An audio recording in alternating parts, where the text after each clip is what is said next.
نحمدہ ونصلی علی رسولہ الکریم اما بعد۔ محترم ناظرین حضرات، اللہ رب العزت کا بہت بڑا کرم ہے، احسان ہے کہ اللہ رب العزت نے شعبان المعظم کا مہینہ ہمیں نصیب فرمایا۔ شعبان المعظم کا مہینہ بھی اسلامی مہینوں میں سے بڑا اہم مہینہ ہے۔ علماء کرام نے لکھا ہے کہ شعبان المعظم کا مہینہ در حقیقت رمضان المبارک کی تیاری کا مہینہ ہے۔ اس لیے حدیث پاک کے اندر آتا ہے، امی عائشہ رضی اللہ تعالیٰ عنہا ارشاد فرماتی ہیں کہ میں نے نبی پاک صلی اللہ علیہ وسلم کو سوائے رمضان المبارک کے کسی اور مہینے میں اتنی کثرت کے ساتھ روزے رکھتے ہوئے نہیں دیکھا جتنا آپ شعبان المعظم کے مہینے میں روزہ رکھا کرتے تھے۔ اور اس ماہ مبارک کی جو 15ویں رات ہے، جو آج مغرب سے انشاءاللہ شروع ہو جائے گی، یہ اللہ رب العزت کی طرف سے بڑی خاص رحمت اور مغفرت کی رات ہے۔ اس رات میں بندوں کو زیادہ سے زیادہ اللہ کے بارگاہ میں حاضر ہو کر عبادات کا اہتمام کرنا چاہیے۔ نوافل کا اہتمام کریں، قرآن پاک کی تلاوت کریں، صلاۃ التسبیح کی نماز پڑھیں، صلاۃ التوبہ پڑھیں، صلاۃ الحاجت پڑھیں، ذکر و اذکار کریں، استغفار کے کلمات پڑھیں اور اللہ کی بارگاہ میں خوب آہوزاری کریں، گڑ گڑائیں، اپنے گناہوں سے توبہ اور مغفرت طلب کریں۔ یہ رات عبادت کے ساتھ گزارنے کی اور جاگنے کی رات۔ ایک بات یہ بھی یاد رکھیں کہ اس رات میں عبادت کا کوئی خاص طریقہ حدیث پاک میں اور صحابہ کے اعمال سے ثابت نہیں ہے، اور جن لوگوں نے اس رات میں عبادت کا کوئی خاص طریقہ گڑھا ہوا ہے، بنا لیا ہے، وہ صرف ان کی بنائی ہوئی بات ہے، شریعت سے اس کا کوئی لینا دینا نہیں ہے۔ بعض لوگوں سے سننے میں یہ آتا ہے کہ اس رات میں خاص کر ایک نماز پڑھی جاتی ہے۔ بعض علاقوں میں اس نماز کا نام صلاۃ فاطمۃ الزہرا کے نام سے مشہور ہے، کہ 8 رکعتیں ہوتی ہیں اور ہر 2 رکعت پر بیٹھا جاتا ہے، اور اس نماز کی ہر رکعت کے اندر سورہ فاتحہ پڑھی جاتی ہے اور 11 مرتبہ قل هو اللہ احد یعنی سورۃ الاخلاص پڑھی جاتی ہے، اور اس نماز کی بڑی اہمیت بیان کی جاتی ہے۔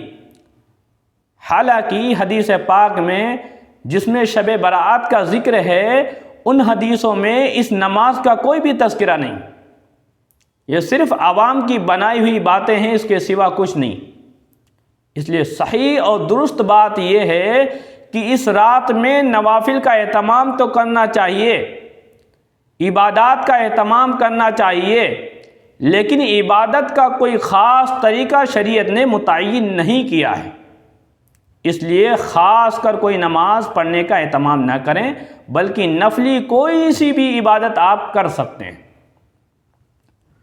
دوسری بات یہ ہے کہ 15ویں تاریخ کا جو ہے روزہ بھی رکھا جاتا ہے، اور روزہ رکھنا بھی چاہیے، لیکن ایک بات یاد رکھنی چاہیے کہ نبی پاک صلی اللہ علیہ وسلم نے اس ماہ مبارک کے اندر بکثرت روزے رکھے ہیں، اور 15ویں دن کا جو روزہ ہے اس کی خاص طریقے سے الگ سے کوئی فضیلت نہیں ہے۔ اس لیے علماء کرام نے اس روزے کو مستحبات میں سے گنا ہے۔ ہاں البتہ یہ بات الگ ہے کہ 15ویں دن کا روزہ جو ہے، 15 شعبان کا روزہ کئی اعتبار سے خصوصیت رکھتا ہے۔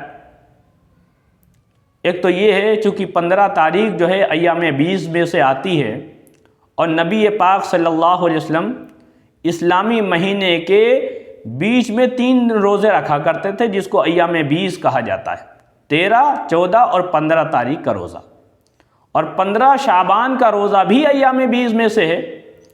اس لیے اگر کوئی اس نیت کے ساتھ روزہ رکھتا ہے کہ اللہ کے نبی علیہ الصلاۃ والسلام ایام 20 کے روزے رکھا کرتے تھے، آپ کی اتباع میں ہم بھی روزہ رکھیں گے تو اس کو بھی ثواب حاصل ہوگا۔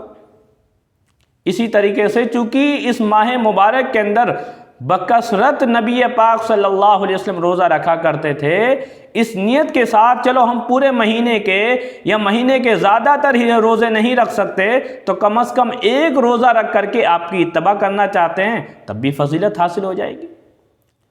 تو 15 تاریخ کا روزہ نہ صرف یہ کہ رکھا جا سکتا ہے بلکہ رکھنا چاہیے، اور اللہ تعالیٰ جتنا روزہ رکھنے کی آپ کو توفیق عطا فرمائیں اتنے روزے آپ رکھ سکتے ہیں۔ تیسری چیز یہ ہے کہ اس رات کو عبادت کے ساتھ گزارنے کا اہتمام کرنا چاہیے، لیکن بعض علاقوں میں اس رات میں اور بھی بہت ساری خرافات کی جاتی ہیں جو بالکل بھی مناسب نہیں ہیں، جیسے حلوہ بنایا جاتا ہے، اور بعض علاقوں میں اس حلوہ بنانے کو شب برات کے اعمال میں سے گنا جاتا ہے۔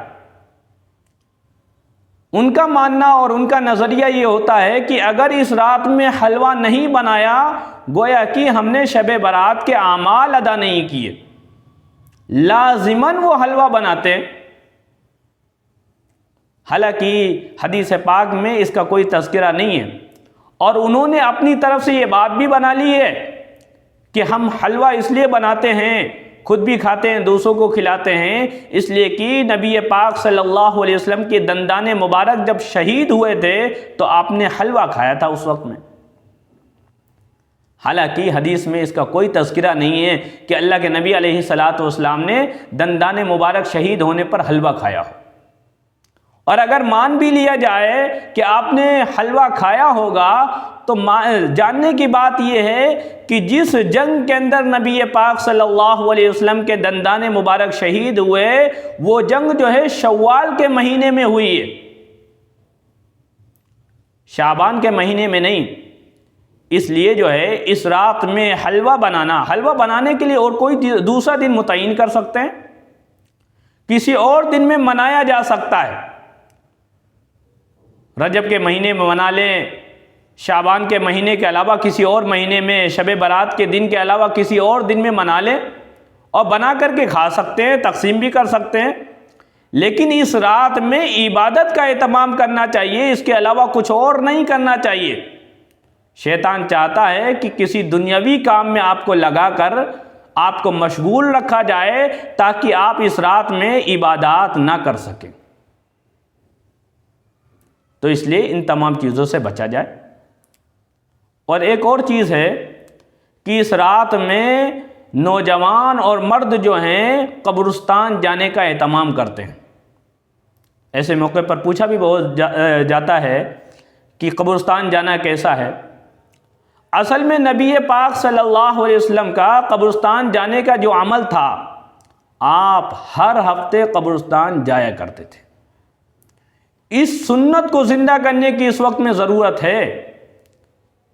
یہ دور چونکہ دنیا میں مشغولیت کا دور ہے، بچہ موبائل میں لگا ہوا ہے، دنیاوی کام کاج میں لوگ لگے ہوئے ہیں، آخرت کو ہم نے فراموش کر دیا ہے، بھول گئے۔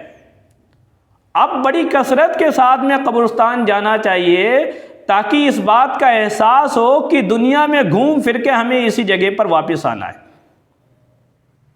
یہ نہیں کہ جب شب برات آئے گی تبھی ہم قبرستان جائیں گے۔ اور اگر ذخیرہ حدیث کو دیکھا جائے تو نبی پاک صلی اللہ علیہ وسلم نے پوری حیات طیبہ میں شب برات میں صرف ایک مرتبہ قبرستان جانا ثابت ہے۔ اگر ہم میں سے بھی کوئی بندہ ایک مرتبہ جو ہے شب برات میں قبرستان چلا جائے گا تو نبی پاک صلی اللہ علیہ وسلم کی اتباع میں تو اس کی یہ اتباع کا عمل جو ہے پورا ہو جائے گا۔ اور اپنا عمل جو ہے ہر ہفتے قبرستان جانے کا بنانا چاہیے۔ یہ چند گزارشات تھیں جو آپ کے سامنے عرض کر دی گئیں۔ اللہ تعالیٰ کہنے سننے زیادہ عمل کرنے کی توفیق عطا فرمائے۔ آمین۔ وآخر دعوانا الحمدللہ رب العالمین۔